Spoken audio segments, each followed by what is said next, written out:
Assalamualaikum warahmatullahi wabarakatuh. Salam sejahtera untuk kita semua, salam budaya. Selamat bertemu kembali dengan saya di kanal Terminal Budaya. Sahabat-sahabat tercinta sebangsa dan setanah air yang saya hormati, hari ini kita dibuat sedih. Ada sebuah peristiwa seorang bapak tua menginjak-injak bendera negara kita, Sang Merah Putih. Untuk lebih jelasnya, mari kita simak bersama-sama videonya berikut ini. Ini yang kamu bangga-banggakan itu. Kok bakar satu lagi bendera ini?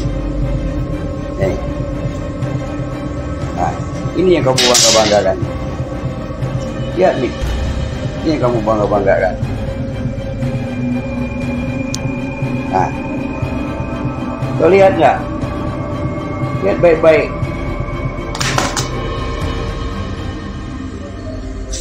Kamu bangga-banggakan,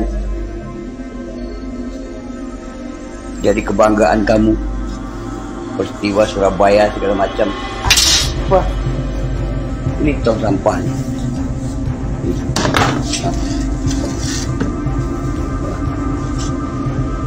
Nah, lihat baik-baik. Ini apa nih? Nah, ini apa? Nah. Mau minta dihormati, mau minta dihargai. Peristiwa Surabaya segala macam apa? Apaan tuh? Bohong aja kamu nih. Bikinlah bendera sendiri. Gak usah bikin ngambil bendera orang. Bendera Belanda tahu.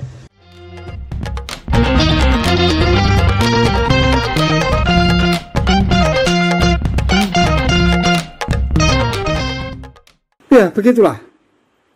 Kita tidak tahu persis siapa bapak tua itu. Menurut dugaan saya usianya mungkin sudah sekitar 70-an. Namun kalau kita lihat face dan wajahnya ketika dia melakukan aksi menginjak-injak bendera negara kita, ekspresi wajahnya menampakkan kecenderungan untuk mengejek, menghina, melecehkan. Jadi dengan sewenang-wenang, dengan seenaknya sendiri dia tega melakukan tindakan tidak patut dan tidak senonoh, apalagi dilakukan oleh seorang bapak tua. Ada 3 hal yang bisa kita garis bawahi dari apa yang dilakukan oleh bapak tua ketika melakukan aksi pelecehan terhadap bendera kebanggaan bangsa kita. Yang pertama,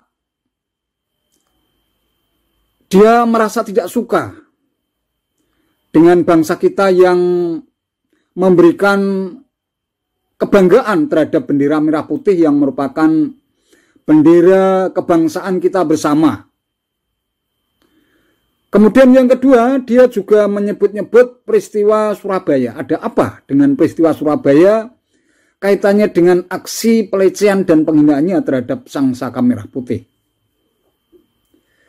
Lalu yang ketiga, dia juga menuduh bahwa bendera merah putih ini bukan bendera asli bangsa kita, melainkan bendera curian dari bangsa lain. Ini jelas-jelas sebuah pelecehan dan sebuah penghinaan yang nyata terhadap harkat dan martabat bangsa kita. Padahal kita sebenarnya juga sudah memiliki undang-undang nomor 24 tahun 2009, yaitu tentang bendera, bahasa dan lambang negara serta lagu kebangsaan.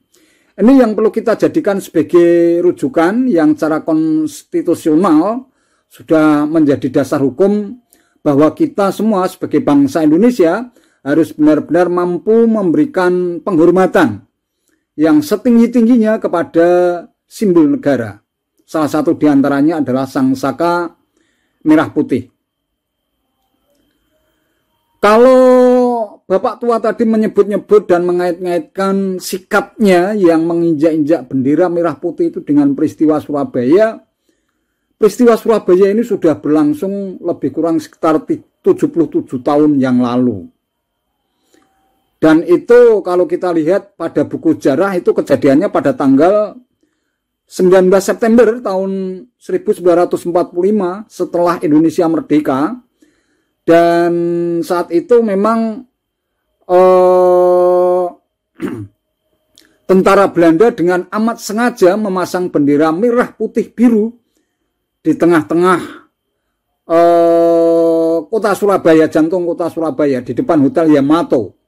Padahal negara kita sudah menjadi negara yang berdaulat, bukan lagi sebagai negara yang terjajah, karena sudah diproklamasikan pada tanggal 17 Agustus tahun 1945.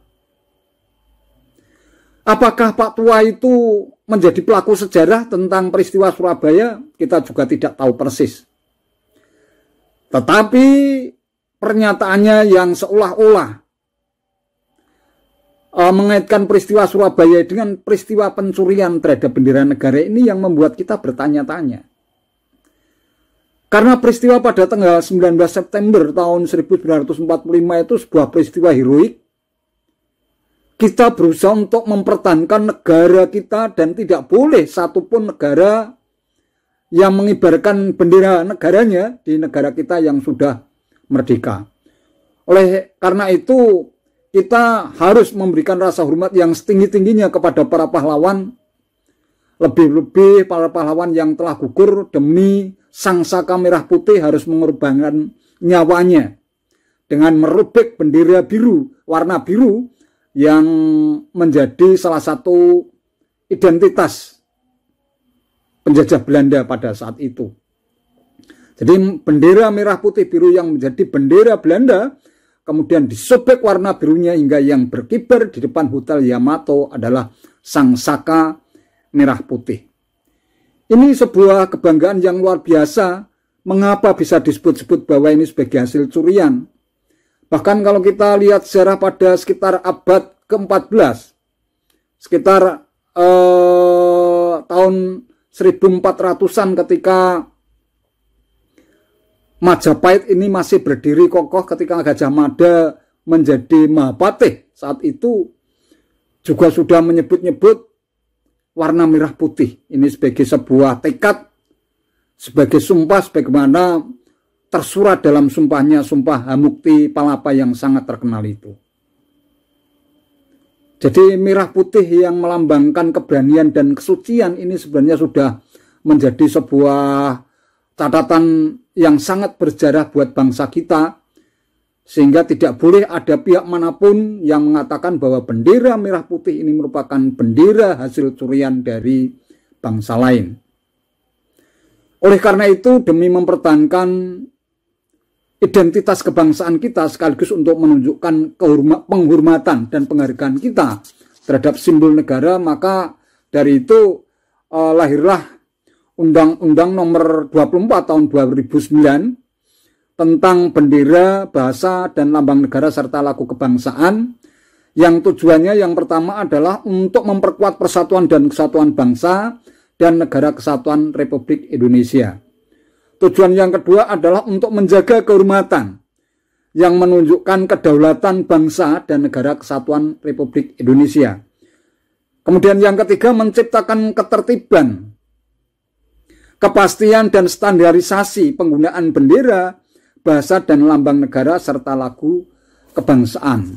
Itulah yang menjadi tujuan ditetapkannya Undang-Undang Nomor 24 tahun 2009. Oleh karena itu, terkait dengan bendera merah putih yang diinjak-injak oleh Bapak Tua, kita dilarang untuk melakukan hal-hal sebagai berikut, sebagaimana tercantum pada pasal 24 ya, pasal 24 butir A, yang menyatakan bahwa kita dilarang untuk merusak, merobek, menginjak-injak, membakar atau melakukan perbuatan lain dengan maksud menodai, menghina atau merendahkan kehormatan bendera negara.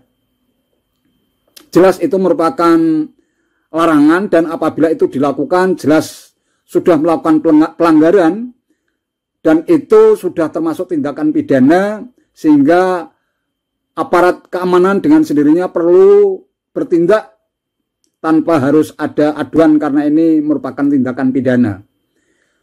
Sedangkan sanksi hukumnya atau ketentuan pidananya ini tercantum pada pasal 66 diantaranya menyebutkan bahwa setiap orang yang merusak, merobek, menginjak-injak, membakar atau melakukan perbuatan lain dengan maksud menodai, menghina atau merendahkan kehormatan bendera negara sebagaimana dimaksud pada pasal 24 huruf A dipidana dengan pidana penjara paling lama 5 tahun atau denda paling banyak 500 juta rupiah.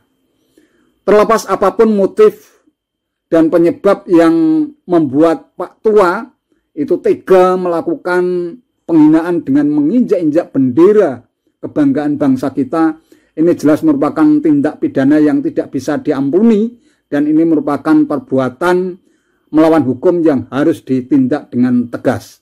Hanya itu saja yang bisa saya sampaikan. Terima kasih. Wallahul muwaffiq ila aqwamit thoriq. Wassalamualaikum warahmatullahi wabarakatuh.